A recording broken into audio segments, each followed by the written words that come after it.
आपल्या हक्काचे जैत न्यूज बातम्यांच्या 2 पाऊल पुढे विशेष घडामोडीमध्ये तुम्हा सर्वांचे स्वागत आहे।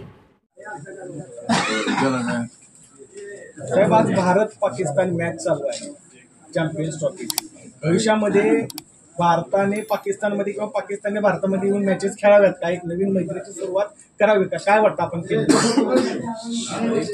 भारत आणि पाकिस्तानची जी मॅच आहे ती दुबईमध्ये आहे आणि मला एकदा निमंत्रण होतं, मी इकडे कार्यक्रम असल्यामुळे आलेलो आहे। भारत आणि पाकिस्तानचे जे स्पोर्ट्समध्ये मला वाटतं की बऱ्याच जणांना अन्याय जाऊ शकत नाही आहे, कारण भारताने त्या निर्णय घेतलेला आहे।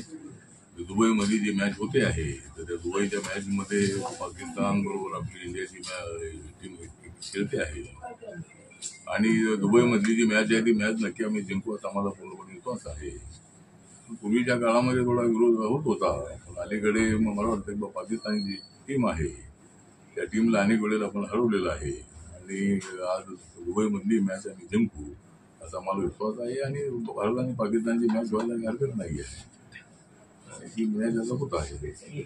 आगामी स्थानिक स्वराज्य संस्थेच्या निवडणुका योग घातलेल्या आहेत। आरपीची काय भूमिका आहे आणि माहितीकडे आपली काय मागणी असणार? आरपीची भूमिका अशी आहे की स्थानिक स्वराज्य संस्थांमध्ये रिपब्लिकन पक्षाला संधी दिली पाहिजे आणि महायुती जी आहे, बीजेपी आहे, एकनाथ शिंदेची शिवसेना आहे, अजितदादा पवार यांची राष्ट्रवादी काँग्रेस पार्टी आहे आणि आरपीआय आहे, आम्ही मिळून त्या निवडणुका लढवाव्यात अशी आमची भूमिका आहे। रिपब्लिकन पक्षाला लोकसभेमध्ये विधानसभेमध्ये एक जागा मिळाली नव्हती, त्यामुळं या स्थानिक स्वराज्य संस्थांमध्ये जरी रिपब्लिकन पक्षाला जागा द्याव्यात अशी आमची मागणी आहे आणि यावेळेला विधानसभेमध्ये दलितांनी बरोबर मतदान केलेलं आहे आणि त्यामुळे रिपब्लिकन पक्षाकडे थोडं दुर्लक्ष होऊ नये अशी आमची भूमिका आहे। साहेब, कृषी मंत्री माणिक कोकाटे यांना शिक्षा झाली, कृषी मंत्री माणिक कोकाटे यांना 2 वर्ष शिक्षा झाली।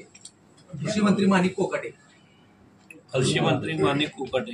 नाशिकचे त्यांनी जागी 10% मध्ये 2 वर्ष शासकीय घराची फसवणूक केली, शासनाचं घर बळकावलं फसवणूक करून 2 वर्ष त्यांना शिक्षा आणि धनंजय मुंडे यांच्या बाबत पण राजीनाम्याची सातत्याने मागणी होते, तर महायुतीचे घटक म्हणून तुमची कोकाटे आहे ते आमच्या मंत्रिमंडळामधले कृषी मंत्री आहे।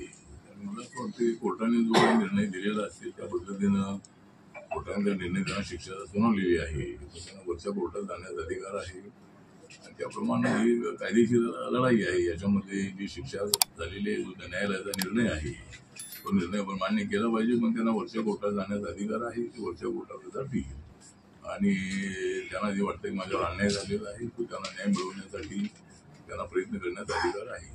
धनंजय मुंडेंवर पण सातत्याने आरोप होता, अनेक आरोप अंजली जमाईने आपण करतायत, विरोधी पक्ष नेत्याकडून वारंवार मागणी होती राजीनाम्याची। मला असं वाटतं की धनंजय मुंडे हे वाल्मिकी कराड यांचे जवळचे मित्र होते, गोष्ट सत्य आहे, परळीमध्ये दोघे राहणारे होते, पण ही जे संतोष देशमुख यांचा जो मर्डर झालेला आहे त्याच्यामध्ये त्यांचा कुठं हात असल्याचं दिसत नाही आहे।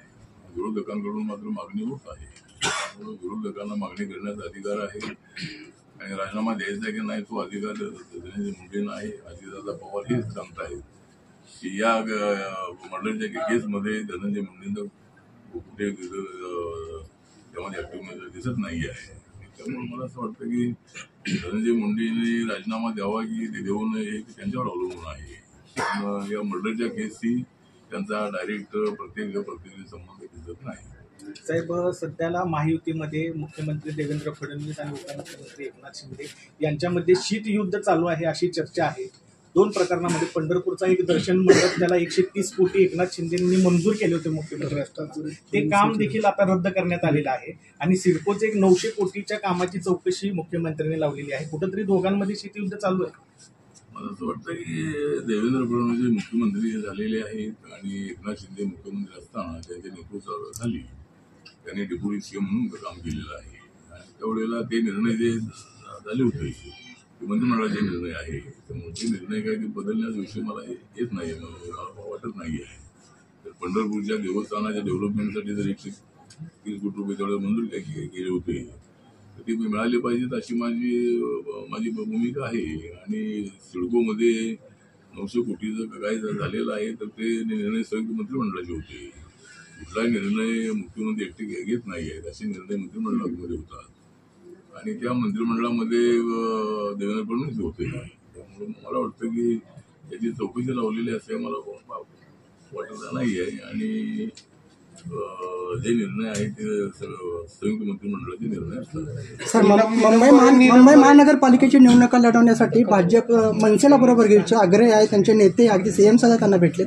आपली याबाबत काय भूमिका आहे? मला वाटतं की महानगरपालिकेच्या निवडणुकीमध्ये मनसेची आवश्यकता नाही. विधानसभेच्या निवडणुकीमध्ये मनसे नसताना आम्ही एवढ्या 236 जागा जिंकलेल्या आहे.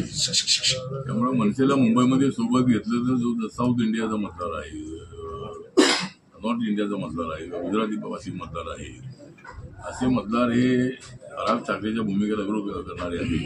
त्यामुळं मला असं वाटतं की राज ठाकरेंना सोबत घेऊन काही फायदा होणार नाही आहे. त्यामुळे ही बहुजन पक्ष असताना राज ठाकरेंची आवश्यकता नाही असं माझं मत आहे. कर्नाटकमध्ये परत एकदा तणाव वाटतो सीमावर्ती भागात. कर्नाटकमध्ये महाराष्ट्राच्या बसेसला येऊ दिलं जात नाही. कर्नाटक मराठी कन्नड सीमावर्ती भागात. सीमावर्ती भागामध्ये मराठी कन्नड कर्नाटकमध्ये मराठी कन्नड वाद पुन्हा एकदा सुरू झालेला आहे. आपल्या ड्रायव्हरना एसटींना काळं फासलं जाते. मला असं वाटतं की महाराष्ट्र कर्नाटक सीमा प्रश्न गेले अनेक वर्षांपासून आहे. पण अशा पद्धतीनं कन्नड भाषिकांनी मराठी भाषेच्या बोर्डांना काळं लावणं किंवा असा विरोध करणं नाही आहे. त्या ठिकाणी मराठी भाषिक लोक मोठ्या प्रमाणात राहतात. महाराष्ट्र एकीकरण समितीने अनेक वेळेला विधानसभा केले आहे. पण अशा पद्धतीनं मराठी बोर्डांना काळं फासणं योग्य नाही. माननीय देवेंद्र फडणवीस नक्की त्यामध्ये लक्ष घालतील आणि कर्नाटकच्या मुख्यमंत्र्यांना बोलू अशा घटना घडू नये यासाठी नक्की आमचं सरकार प्रयत्न करेल असं मला विश्वास आहे. नीलम गोर्हे जे आहेत त्यांनी काल असा आरोप केलाय की ठाकरेंच्या शिवसेनेमध्ये 2 मर्सिडीज गाड्या दिल्या तर एक पद मिळायचं. आपण बाळासाहेबांसोबतही काम केलेलं आहे. काय वास्तव आहे? मला काय त्याबद्दल माहित नाही. मर्सिडीज गाडी दिली की इनोवा दिली होती का मला माहित नाही. त्या नीलमताई या त्यांच्यासोबत होत्या, त्यामुळं त्या काय बोललेल्या मला माहित नाही आहे. परंतु त्याच्याबद्दल मला माहिती नाही.